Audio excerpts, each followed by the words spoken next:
The Nelson Mandela Foundation will host a dialogue on the intersections of technology and racism, both in South Africa and globally. Technology has become a significant part of our daily lives, allowing for debate of a global spectrum.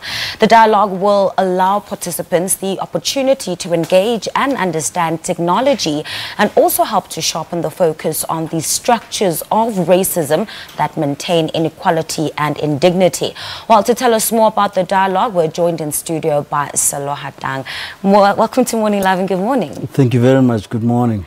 Now, the Nelson Mandela Foundation has collaborated with quite a number of stakeholders, including Harvard University Centers for African Studies, the Atlantic Fellows for Racial Equity and others.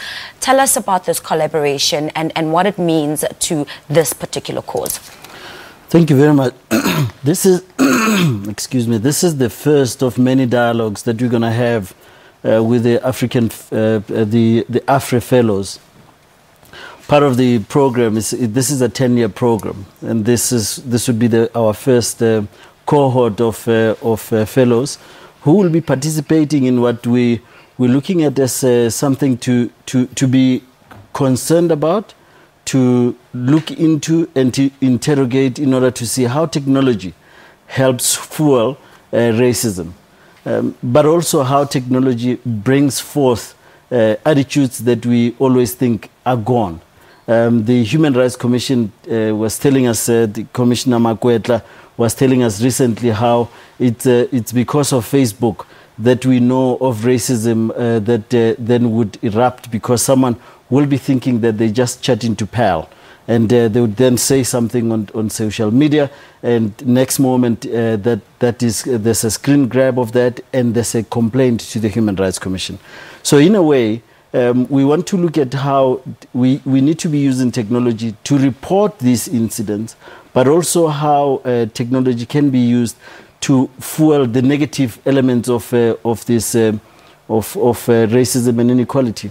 I want to also refer to something that happened last week, which has been really disgusting. The effigy of MEC Panyaza Lesufi, with whom I called him and offered our support, because we believe that the brazenness of racism is not just something that we see on social media. When a man can just go using an effigy and hanging it in Pretoria, and people just watch, it means that there's brazenness that goes with racism. And what is it about today's society that allows racism to continue be the fault line that threatens to further divide people? Why does it persist? I think it's because the power dynamics have not changed much. If you come to think of it, those who had power before and could just thrive with that power, what is called whiteness, continues to just not white people, but whiteness, where you see that power dynamics have not shifted much. And those who were racist and could thrive then continue to thrive, and they don't see that their livelihoods are being threatened at all. And our courts have come forward and said, enough is enough. And with the Momberg matter, we hope that many will take note and won't be doing what the KKK in the US do, the effigy that I was referring to, that you wouldn't just scratch on the wounds of the past that remained part of our current present. Let's get back to this discussion, or the series of discussions that will be taking place over a period of time.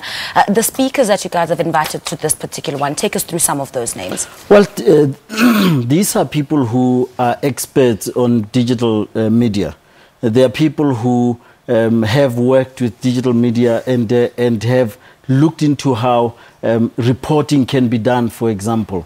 When someone is found to have done something wrong, you can just click and report them. So each person who's on the panel will be looking at different aspects of digital media and how each one of us can either report or feel empowered to do something about racism in the digital space.